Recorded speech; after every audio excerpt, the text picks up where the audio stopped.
Amigas y amigos, hace 13 años se consumaba un golpe contra el presidente Hugo Chávez, electo democráticamente por la mayoría aplastante del pueblo venezolano.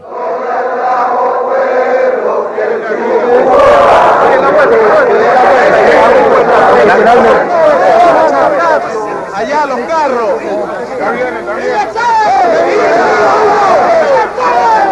Fue un artero ataque a la Constitución, la más democrática del mundo. Me refiero a la Constitución del 99, aprobada plebiscitariamente por la ciudadanía. La aventura se gestó desde el momento en que Hugo Chávez ganó las elecciones y en la conjura participaron altos mandos militares, traidores. Hemos decidido dirigirnos al pueblo venezolano para desconocer el actual régimen de gobierno y la autoridad de Hugo Rafael Chávez Frías. Empresarios, la Iglesia, partidos de la Cuarta República y el gobierno norteamericano de George W. Bush. Pero este vergonzoso episodio tuvo un desenlace inmediato. Pocas horas después de la juramentación esperpéntica del usurpador Pedro Carmona, efectuada en Miraflores, en una ceremonia donde la crema innata de la conspiración estuvo presente y quedó registrada para la historia por las cámaras de la televisión, la reacción de la joven oficialidad de la Fuerza Armada y millones de venezolanos en las calles acabaron con aquel intento destinado a torcer el rumbo democrático y los profundos cambios sociales e institucionales que estaban planteados. Vamos a custodiar este palacio con el pueblo hasta que llegue el presidente Hugo Chávez, que en las próximas horas estará libre. ¿Seguro? Va a de seguridad. ¿Cómo yo?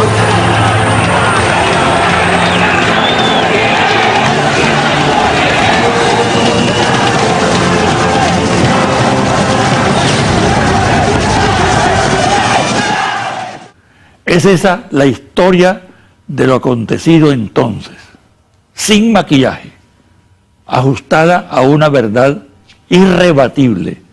Por un lado, un pueblo decidido a reivindicar su propio destino, y por el otro, la oligarquía, la derecha nacional e internacional, grupúsculos dentro de la Fuerza Armada, seguidores de una doctrina militar anacrónica, auspiciada por la Escuela de las Américas, y los restos de una partidocracia totalmente agotada.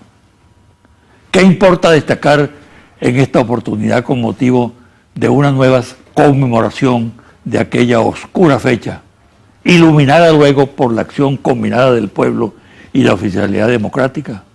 Ante todo, que lo ocurrido no quedó congelado en un simple episodio, sino que de aquellos hechos dimana toda una política vigente a lo largo de más de 3 lustros del proceso bolivariano. Y al mismo tiempo, señalar que los factores que auspiciaron la celada contra el orden democrático el 11 de abril de 2002 siguen actuando de la misma manera. La derrota no los condujo a una seria reflexión sobre el error en que incurrieron, sino a todo lo contrario, a perseverar en esa línea de acción que es lo que configura el golpe de Estado permanente.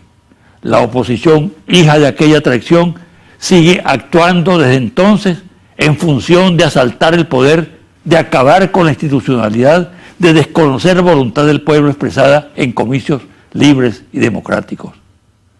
Curiosamente, es la misma. Ha sido incapaz de una mínima reflexión y de asumir la autocrítica. Por el contrario, ha extremado su vocación golpista, aventurera, a extremos como los que en la actualidad privan en su seno. Ejemplo, alimentar con su conducta, con sus prácticas y mensajes la orden presidencial del imperio que atenta contra la soberanía nacional y pone en peligro la seguridad, no la de Estados Unidos, sino la de Venezuela. En otras palabras, que la oposición que preparó y ejecutó el golpe de hace 13 años, adopta de nuevo esa misma conducta, traidora a la patria. Lamentablemente es así, y Venezuela tendrá que seguir padeciendo una oposición que se niega a convivir en el marco del Estado de Derecho, del respeto a la Constitución, y opta por servir de instrumento a los planes imperiales contra su patria. Una pausa y al regreso converso con Aristóbulo Isturi, gobernador del Estado Anzoátegui y miembro del Partido Socialista Unido de Venezuela, quien tuvo papel protagónico en aquellos acontecimientos.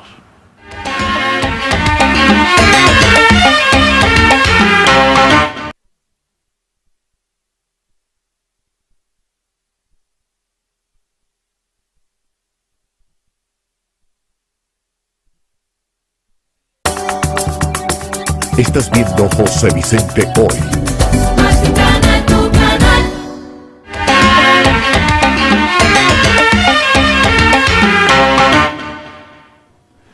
El invitado de hoy, Aristóbulo Isturiz. Bienvenido, Aristóbulo. Gracias, José Vicente.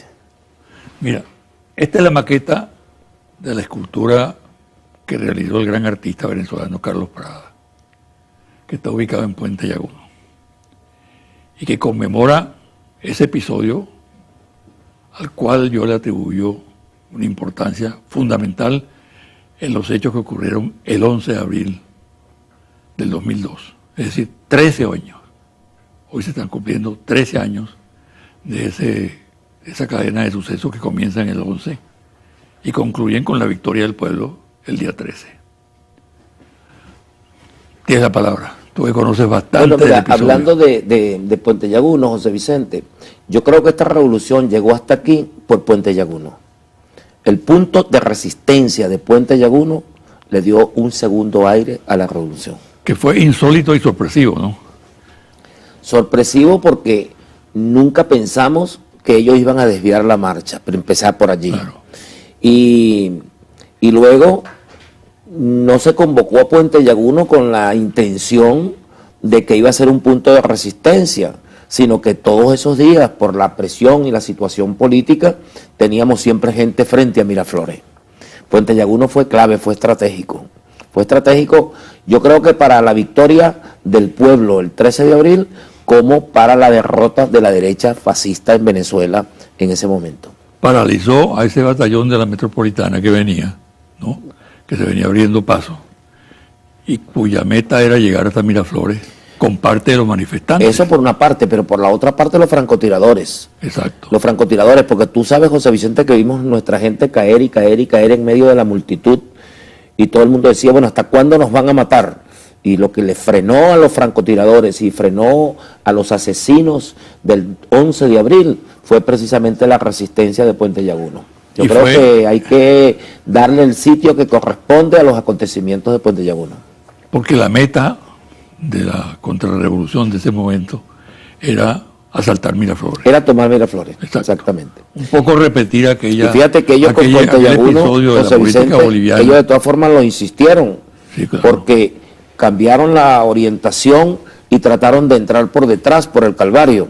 Pero así como hubo un punto de resistencia de Puente Llaguno, hay que reconocer a los colectivos del 23 de enero y de Katia, que mucha gente no le hemos dado el valor que tuvo en ese momento. Yo no sé si tú recuerdas que muchos de ellos llegaron hasta la reja, sí, de la derecha, hasta la reja, y los gases lacrimógenos no permitían que nosotros dentro de Miraflores pudiésemos estar de manera normal. Y los muchachos que vinieron por la avenida Sucre y que bajaron por el Calvario del 23 de enero y de Katia, bueno, fueron un punto de resistencia tan importante como el de Puente Llaguno. Fue un golpe indudablemente bien planificado, que contó con muchos factores. Una manifestación indudablemente masiva, que engañaron a mucha gente, los mandos militares traidores, el apoyo descarado de la misión militar norteamericana en Fuerte Tiuna y la participación directa del gobierno de Bush. Entonces era una cosa bien montada. Bueno, ¿no? José Vicente, era bien montada porque lo que estaba en juego no era cualquier cosa. Si uno, muchas veces no vamos a las causas, ¿no? Y simplemente nos quedamos en lo casuístico, ¿no? que querían derrotar a Chávez. Pero ¿por qué iban a derrotar a Chávez? ¿Por qué querían derrotar a Chávez? Querían derrotar a Chávez porque Chávez estaba lanzando las leyes habilitantes y estaba comenzando a poner en práctica las leyes habilitantes. Aquello de la ley de pesca, la ley de tierra, la ley de microfinanza y sobre todo la ley de hidrocarburos. Que las quemaban. Porque no solamente se lanzó la ley, sino que Chávez comenzó a aplicarla. Y yo recuerdo muchísimo, José Vicente, de aquel Consejo de Ministros donde Chávez estaba muy angustiado porque eran tantos los problemas y tampoco los recursos, y porque PDVSA no era la PDVSA de ahora, no se contaba con recursos. Y Chávez llegó un día y nos dijo: hermanos, ¿ustedes creen que vale la pena seguir gobernando este país sin controlar a PDVSA? Y recuerdo que uno de los ministros que no está hoy con nosotros, Luis Michelena, le dijo: Hugo, si haces eso, tú sabes que si haces eso nos van a tumbar. Y yo recuerdo que Chávez le dijo: ¿qué importa? No importa, es preferible que nos tumben antes que traicionar al pueblo. Yo no vine aquí a traicionar al pueblo. Yo lo recuerdo el episodio ese. Sí. Y tomó la decisión el domingo, y esa decisión, lo que dijo Luis Michelena, ocurrió. Y ocurrió varias veces, porque nosotros no solamente fue el 13 de abril, aquí nos dieron un golpe financiero. No sé si se recuerda que se pusieron de acuerdo la oligarquía para sacar los dólares y los sacaron del país. A mitad de semana bajaron las reservas internacionales de 21.000 millones a 7.000 millones de dólares y trajo como consecuencia la aplicación del control Luego, de cambio. Inmediatamente después del golpe petrolero. Eso fue Pero después del fíjate golpe tú, petrolero. ¿Qué crees tú que condujo al fracaso del golpe? Mira, Yo tengo una hipótesis. Mejor dicho, yo manejo episodios muy concretos. Creo que en primer lugar, la conducta de Chávez, que actuó con un pragmatismo insólito. Cuando él optó por entregarse en Fuerte Tiuna, acabó con el golpe, porque introdujo la contradicción en los golpistas y alertó a los mandos bajos de la Fuerza Armada de lo que estaba pasando. fíjate tú, José Vicente, yo digo, cuando a mí me dicen, ¿qué crees tú que pasó el 13 de abril? ¿Por qué fracasó la derecha y por qué triunfó Chávez y el pueblo? Pero habla del 12 también. Y del 12, pues claro. Yo digo, mira... La proclamación esperpéntica. Sí, prácticamente fue el 12, prácticamente el 12, porque, fíjate, José Vicente, yo digo que es una sola palabra, es la profunda confianza de Chávez en el pueblo. La profunda confianza de Chávez en el pueblo. Tú recuerdas, como tú has dicho, la decisión de Chávez fue acertada, pero Chávez ha mostrado eso históricamente, ¿no? Chávez lo demostró en la consulta que hizo para el referéndum. Chávez lo demostró en el referéndum revocatorio, y Chávez lo demostró el 13 de abril. ¿Tú te recuerdas que Chávez, nosotros pasamos y Chávez nos dijo: tengo tres opciones, hay tres opciones, estamos derrotados, aquí no estamos tumbados, irnos a Maracay, establecer el gobierno allá, estaba Duey con los paracaidistas. La otra es que nosotros resistamos aquí con nuestro pueblo, y otra es que que me secuestren, que me hagan preso y ellos tengan que explicarle al mundo, y yo pongo como condición... Que era la que requería más valor, era que llegara ya a la guarida. Pero él escuchó la opinión de todos. Sí, sí. Yo coincidí contigo, nos equivocamos, porque nosotros dijimos resistir. Chávez nos oyó a todos y dijo: déjenme solo. Se retiró el corte y regresó uniformado. Cuando nosotros regresamos y él venía, dijo: ya tengo la respuesta. Uno, sería un error irnos a Maracay, sería una estupidez, porque si nos agarran en el camino van a decir que íbamos huyendo, nos capturaron, y eso desmoralizaría a nuestro pueblo, que tiene unos líderes cobardes. Para recuperar la moral del pueblo sería muy difícil. Sería otro error resistir aquí, porque aquí están los líderes, los movilizadores, los que pueden movilizar al pueblo, los que pueden dar conducción a ese pueblo. He decidido que me secuestren, que me hagan preso y que ellos tengan que explicarle al mundo cómo han depuesto un presidente electo por el pueblo.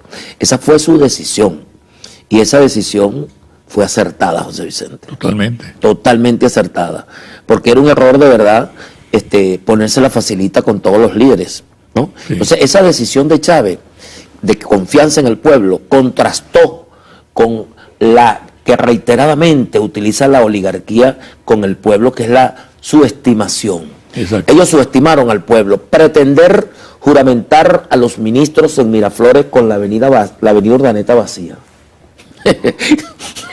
Mira, yo no sé a quién se le ocurre eso, pero solamente a alguien que crea que el pueblo es tonto, ¿no?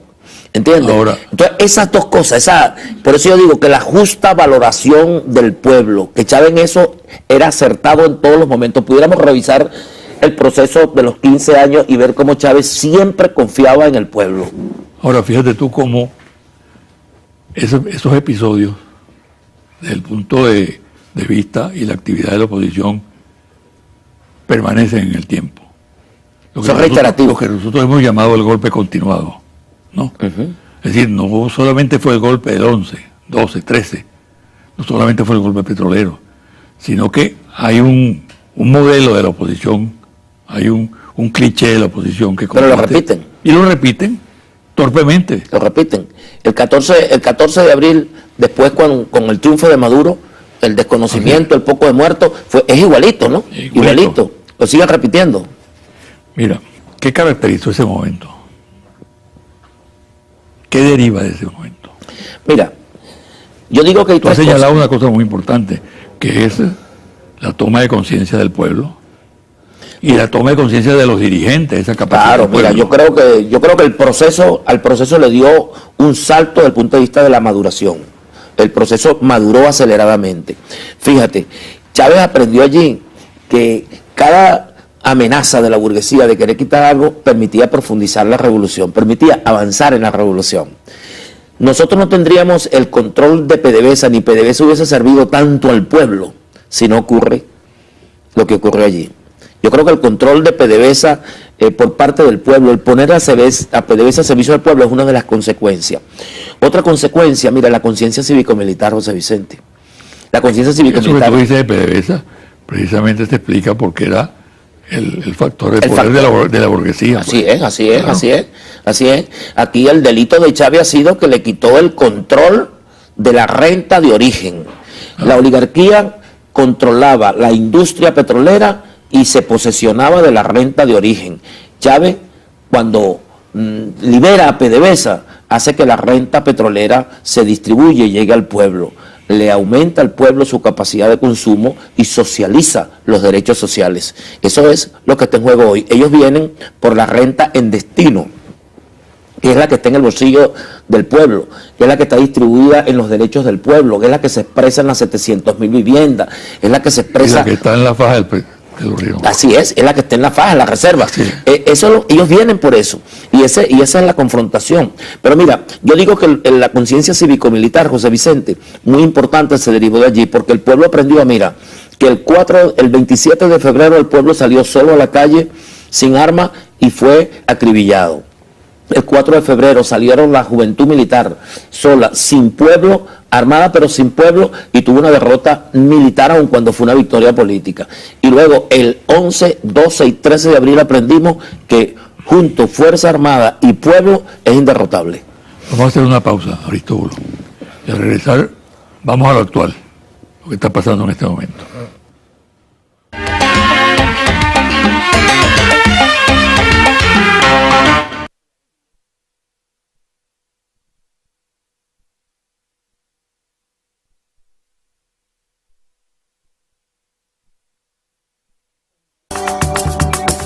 Estás viendo José Vicente Hoy. Mexicana, tu canal.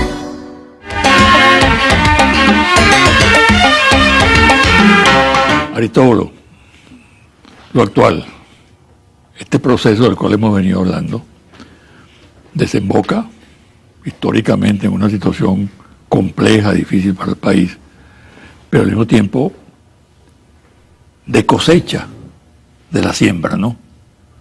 En política exterior, en política interna, en política social.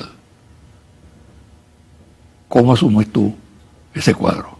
Mira, yo creo que uno de los grandes avances que nosotros hemos tenido en los cambios sociales, y aun cuando alguna gente diga que no ha habido cambios políticos, a lo mejor estructuralmente no hemos transformado el Estado, pero los cambios políticos yo los siento mucho en el nivel de politización de nuestro En la pueblo, conciencia de en la el nivel gente. de organización, Claro. el nivel de conciencia, el nivel de movilización. Es una cosa impresionante, José Vicente. Este no es la misma Venezuela del 11 de abril. Son totalmente distintos los niveles de organización, los niveles de conciencia. porque si no, no pudiéramos resistir las embestidas de la guerra económica.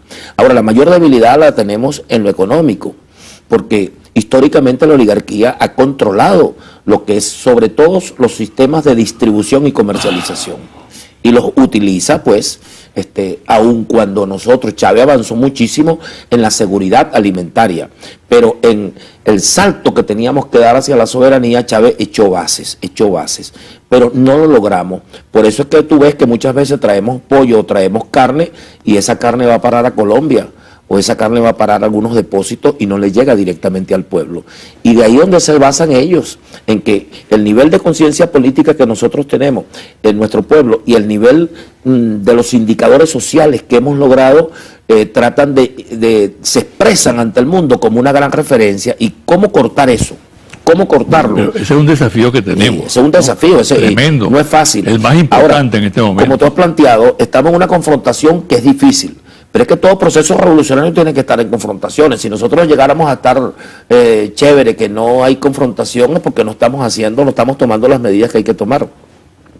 Si nosotros tomamos medidas... Bueno, está el cementerio de expresidentes de la República Latinoamericana. Así es. Que no hicieron nada y que quedaron confinados a la condición de... En cambio, fíjate tú, el presidente Chávez, donde haya cualquiera de las acciones de líneas políticas de Chávez, cuando el presidente Obama toma la decisión de hacer un decreto señalando a Venezuela como una amenaza para la seguridad interna de los Estados Unidos, para su política exterior, y declara la emergencia, lo primero que uno piensa es que cada vez que históricamente eso ha ocurrido, viene una invasión armada, viene una agresión armada. Y por supuesto, ¿qué cosechamos nosotros? Cosechamos a Chávez. Nosotros ahorita, la solidaridad que Venezuela ha recibido internacionalmente, en todos los idiomas, en todos los pueblos, en todos los movimientos sociales, es una cosa... Nunca había estado tan solo el imperio como así esta es. oportunidad. Ahora, nosotros estamos cosechando lo que Chávez sembró. Exacto. De la política exterior, tú lo has dicho. Claro. Esto es Chávez. Es como cuando ellos intentaron aislarnos, con la baja del petróleo, intentaron aislarnos económicamente, un aislamiento económico, y luego cortarnos las cadenas de suministro.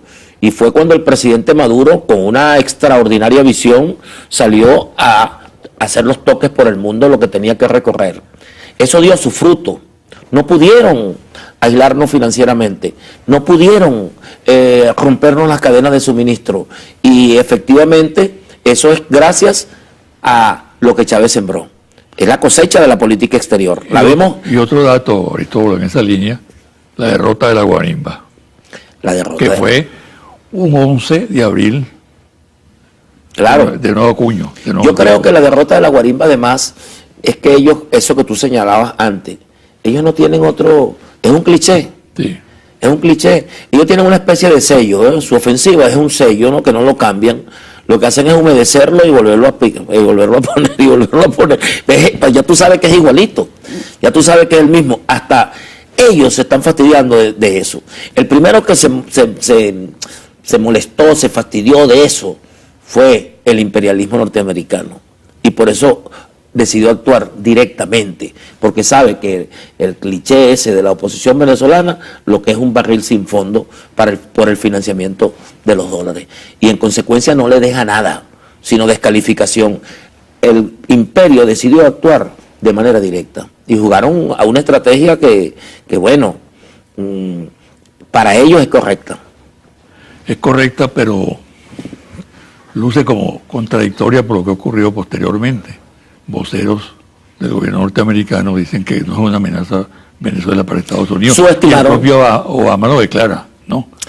¿Por qué ese retroceso? Yo creo retórico, que, mira, ¿no? Fíjate tú, José Vicente, yo creo que con el presidente Maduro ha ocurrido lo mismo que ocurrió con el presidente Chávez. Fue subestimado. Subestimaron a Nicolás Maduro. Y resulta que Maduro resultó un gigante. Y yo creo que sería extremadamente mezquino el que no reconozca la madurez, la inteligencia, el talento con que ha actuado Nicolás Maduro. Yo creo que el mundo es de los subestimados. Ah, eso es verdad.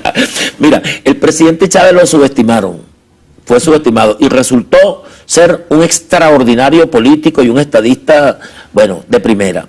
Y al presidente Maduro, ellos intentaron desconocerlo al principio, y desconocerlo, eso nos costó más de 40 muertos, el desconocimiento al presidente Maduro, y todas las tragedias que ocurrió, y sin embargo llegamos a final de año con una guarimba derrotada. Lo derrotamos política y militarmente. Eso es lo que hizo que el imperio actuara como actuó, pero también con la asesoría, con la orientación de ellos, porque el imperio no va a actuar solo sin la orientación de algunos de los líderes de la oposición, que por cierto han actuado con cobardía, porque después que metieron al imperio en esto se han quedado callados. Tema de la oposición. Tú eres experto en eso. ¿Tú no crees que el país necesita realmente una oposición? Bueno, seria, toda democracia, José Vicente, requiere de una oposición programática, una oposición que tenga proyectos, una oposición que tenga una visión del país. Y yo creo que en Venezuela eso se ha perdido. Aquí simplemente lo que unifica, lo que se llama la oposición en Venezuela era el antichavismo, el liquidar a Chávez, y ahora liquidar a Maduro. Y arrancaron peor que cuando estaban con Chávez, porque arrancaron subestimando a Nicolás Maduro. ¿Entiendes? Cualquiera de ellos creían que podía igualar a Chávez, y en consecuencia decían, bueno, estamos por encima de Maduro. Y efectivamente hoy, nunca antes la oposición había estado tan dispersa como está ahora, había estado tan perdida, tan sin brújula como está en este momento. No tiene ninguna brújula, no tiene ningún planteamiento. Es más, ni siquiera en la visión electoral se ha podido poner de acuerdo para decir, vamos a hacer primaria, no vamos a hacer primaria, vamos a escoger los candidatos, ni siquiera se ha puesto de acuerdo en eso. Ante esa situación que confronta la oposición, que incluso muchos voceros lo reconocen, empieza a abrirse camino, una vez más, que la oposición denuncie fraude. Claro, porque ellos nunca han creído, mira, ellos no creen en la vía electoral. Hay unos que sí creen, porque sería una estupidez y una falta de respeto decir que la oposición es homogénea. A mí no me gusta hablar de oposición como un solo ente, José Vicente. Yo creo que hay gente sensata, pero bueno, no, y es lógico que haya gente que no piense como nosotros y que uno pueda conversar. Yo te digo, yo he conversado con algunos, hay gente con la que uno conversa, y yo veo que hay gente sensata, ¿no? Por ejemplo, tú viste al gobernador de Lara y yo te escuché a ti diciendo unas cosas que yo las comparto, pues. Es decir, fue capaz de decir, mira, es un error lo del presidente Obama. Eso es una oposición. Una cosa elemental. Una cosa. Cualquier venezolano tenía que decirlo. Cualquier venezolano. No. Pero hay unos que se quedan callados, otros que optan por no hablar, otros por hacerse el loco de hablar de otra cosa. Una cosa como esa, que nadie puede ser indiferente, que todo el mundo tiene que fijar posición, porque se trata de la patria. Tú que vienen las frustraciones. Estaban esperando los infantes de Marina y llegó Tom Shannon. No, ahorita debe haber una gran decepción. Yo me imagino, ¿no? Ya con el reconocimiento, porque empezaron distintos voceros a reconocer que había sido un error, que habían metido la pata. ¿Entiendes? Ya, eso es voz populi mundial, pues. ¿Saben? Nos equivocamos, pusimos la torta, vamos, bueno, entonces nosotros con la mayor humildad tenemos que decir diálogo, pues nosotros, hemos tenido del mundo, de todo el mundo el respaldo, ¿no? Y el interno, porque hoy vamos a demostrar con las 10 millones de firmas, vamos a demostrarlo. Claro. Ahora, hay un desafío a corto plazo, elecciones parlamentarias, ¿no? Vitales para el chavismo, vitales para la oposición, vitales para el sistema democrático. Ahora, ¿cómo analizas tú esa situación? Por ejemplo, ¿qué efecto puede tener la situación económica, el desabastecimiento, etcétera, en el resultado electoral? Mira, José Vicente, ¿qué efecto puede tener esta actitud exitosa desde todo punto de vista de política exterior, ¿no? De control de la situación interna del país? Bueno, ellos van a tratar de salirse de este problema, porque para ellos es un verdadero problema. Yo creo que está aislado el imperialismo en este momento, y la oposición que contaba con ellos está sola, pues, está aislada. Y Yo creo que van a venir por la guerra económica. Yo creo que van a venir por la intensificación de la guerra económica y el presidente Maduro está claro en eso. Yo creo que nosotros estamos, todo el esfuerzo que hemos hecho en la unión cívico-militar para defender la soberanía de la patria, para estar presto a defender la patria de cualquier agresión armada, con esa misma fuerza, con esa misma pasión, con ese mismo amor por la patria, debemos prepararnos, todos los comités, ¿verdad? Militares, populares, cívico-militares, contra la guerra económica. Contra la guerra económica. El presidente Maduro está claro, nosotros tenemos un plan de abastecimiento del país. Aquí no va a faltar la comida, José Vicente. Aquí lo que tenemos que preparar nosotros para garantizar su distribución, y para eso nos estamos preparando. Porque por allí esta pregunta que yo suelo hacerlo a los invitados, en tu caso es prácticamente ociosa, porque te conozco tu hoja de lucha, hemos compartido muchas cosas, y yo sé de tu carácter, de tu calidad humana. Pero tú eres optimista. Soy optimista, José Vicente. Te lo pregunto porque es bueno que la audiencia escuche a un hombre optimista. Mira, José Vicente, aquí hay un proceso de confrontación, y cada confrontación es un avance de la revolución. Yo soy optimista. Yo estoy seguro, mira, que ese respaldo que nos dio el mundo, y ese respaldo interno y la moral de nuestro pueblo, cómo se ha crecido ante esta circunstancia, bueno, le dio a ellos una derrota, porque se la va a dar, en Panamá va a haber una derrota de la derecha fascista, una derrota del imperialismo, y va a haber un triunfo para los pueblos, no solo para los venezolanos, sino todos los movimientos sociales de América Latina, del mundo, los pobres del mundo que están luchando por su emancipación, van a sentirse satisfechos, van a sentirse triunfadores, van a sentirse moralizados. Ahora, el imperialismo no se va a quedar tranquilo, ni la derecha se va a quedar tranquila. No crean ustedes que porque salgamos bien de la cumbre de los presidentes, el problema está resuelto. Ellos van a venir a fondo, hermano, por la guerra económica, y nosotros estamos preparándonos para enfrentar la guerra económica. Nosotros tenemos que garantizar el abastecimiento, y por eso el presidente Maduro ha dicho, mira, producción, importación, para garantizar la seguridad alimentaria que esté allí. Después viene abastecimiento, que debemos garantizar la distribución y la comercialización y el precio justo. Esa es la tarea que tenemos nosotros. Junto a la primera, defender la patria, que dijo, el presidente Maduro le puso un nombre que a mí me gusta mucho. La primera tarea de un chavista, de un bolivariano, de un revolucionario, es ganar la paz preventiva. ¿Qué significa eso? Evitar la guerra, evitar la invasión y prepararnos para enfrentar la guerra económica. Bueno, muchas gracias. Gracias a ti, José Vicente. Una pausa y al regresar los confidenciales.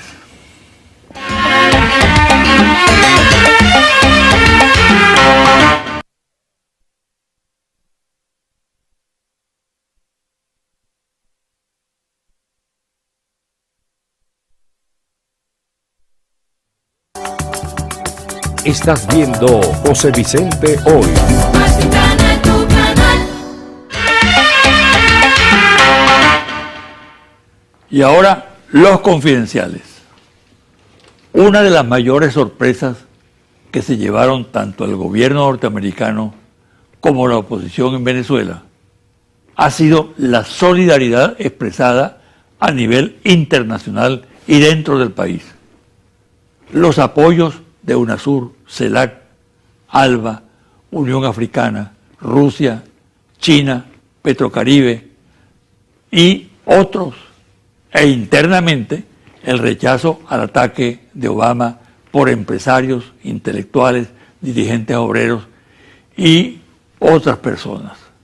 En algunos casos, como el de Petrocaribe, la visión que tiene la oposición acerca de la fragilidad del organismo debido a que según ese sector apoya la política venezolana por la sola razón del beneficio petrolero, la chequera que llaman los sectores de la oposición, se vino abajo debido a la solidez del respaldo y a las firmes convicciones que expresaron los gobiernos caribeños y centroamericanos. La MUD se resiste a desaparecer. Los que quieren que siga actuando como organismo coordinador de la oposición y quienes consideran que está agotado.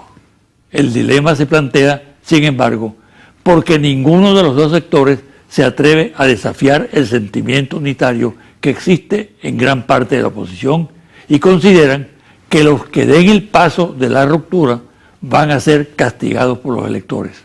No obstante, los que están a favor de la sustitución del organismo estiman que un paso de esa naturaleza estimularía la reformulación de una política unitaria que no apunte solo a lo electoral.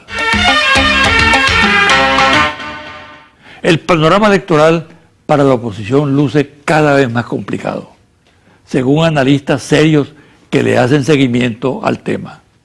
Por una parte está la extrema pugnacidad que impera en el sector.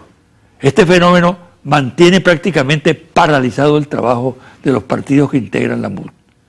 Comparada la situación de esta con la que sucede en el Gran Polo Patriótico, la diferencia es notable, ya que el Polo Patriótico, tiene tomada la calle. Es muy intensa la movilización de los dirigentes del chavismo por el país y hay que agregar que mientras el PSUV y sus aliados tienen un planteamiento político ideológico claro, la dirección opositora nada ofrece y más bien genera confusión cuando trata de ofertar una propuesta programática.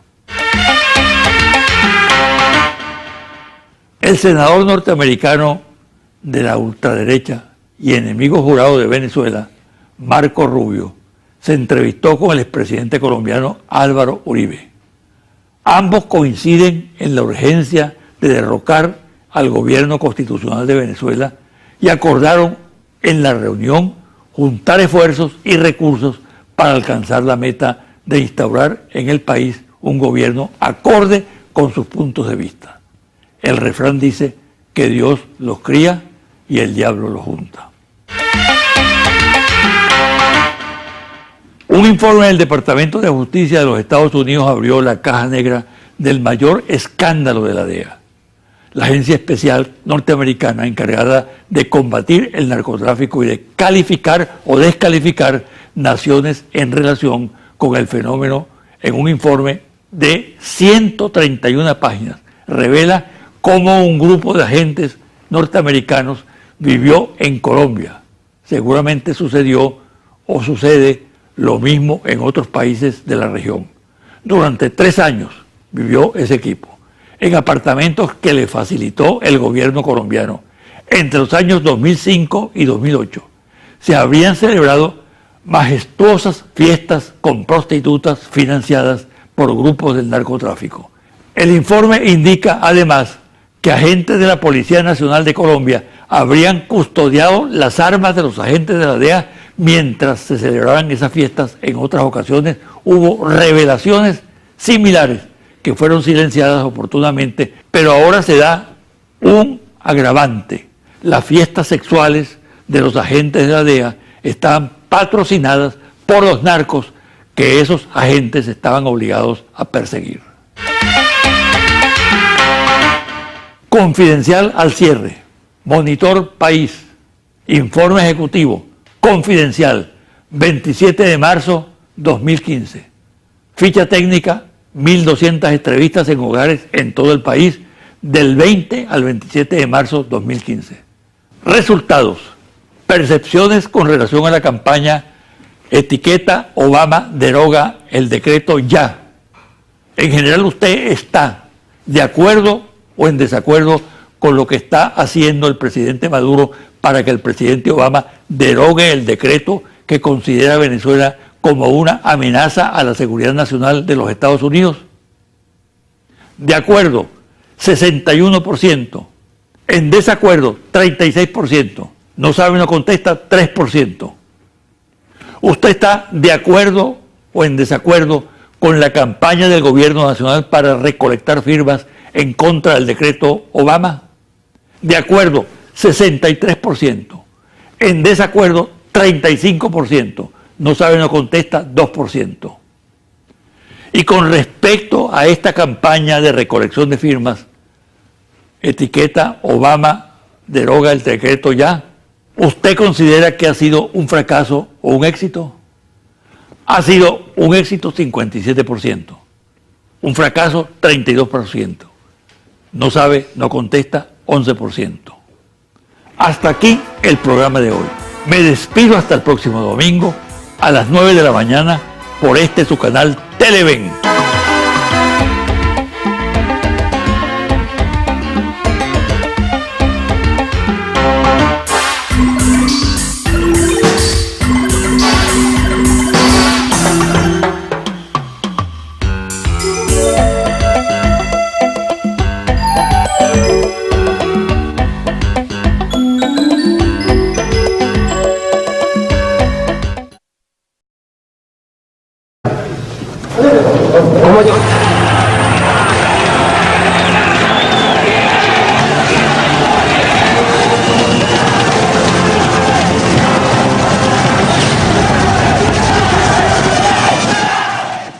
Es esa la historia de lo acontecido entonces, sin maquillaje, ajustada a una verdad irrebatible. Por un lado, un pueblo decidido a reivindicar su propio destino, y por el otro, la oligarquía, la derecha nacional e internacional, grupúsculos dentro de la Fuerza Armada, seguidores de una doctrina militar anacrónica, auspiciada por la Escuela de las Américas, y los restos de una partidocracia.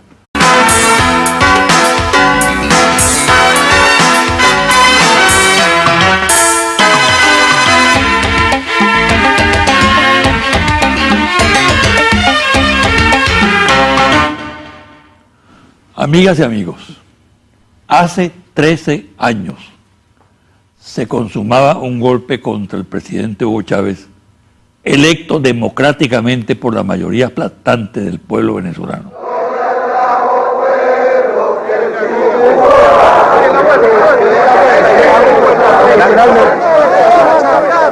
Allá los carros.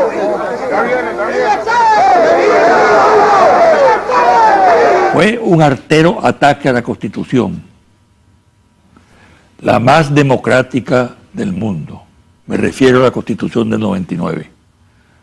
Aprobada plebiscitariamente por la ciudadanía. La aventura se gestó desde el momento en que Hugo Chávez ganó las elecciones y en la conjura participaron altos mandos militares, traidores.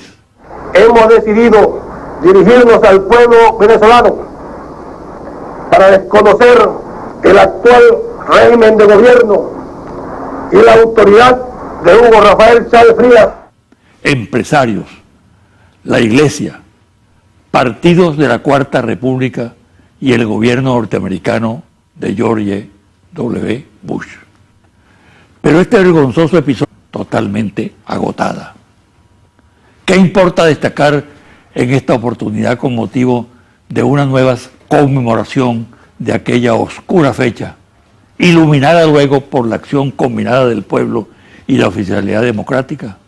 Ante todo, que lo ocurrido no quedó congelado en un simple episodio, sino que de aquellos hechos dimana toda una política vigente a lo largo de más de 3 lustros del proceso bolivariano. Y al mismo tiempo, señalar que los factores que auspiciaron la celada contra el orden democrático el 11 de abril de 2002 siguen actuando de la misma manera. La derrota no los condujo, el odio tuvo un desenlace inmediato. Pocas horas después de la juramentación esperpéntica del usurpador Pedro Carmona, efectuada en Miraflores, en una ceremonia donde la crema innata de la conspiración estuvo presente y quedó registrada para la historia por las cámaras de la televisión, la reacción de la joven oficialidad de la Fuerza Armada y millones de venezolanos en las calles acabaron con aquel intento destinado a torcer el rumbo democrático y los profundos cambios sociales e institucionales que estaban planteados. Vamos a custodiar este palacio con el pueblo hasta que llegue el presidente Hugo Chávez, que en las próximas horas estará libre. ¿Seguro? Con toda seguridad.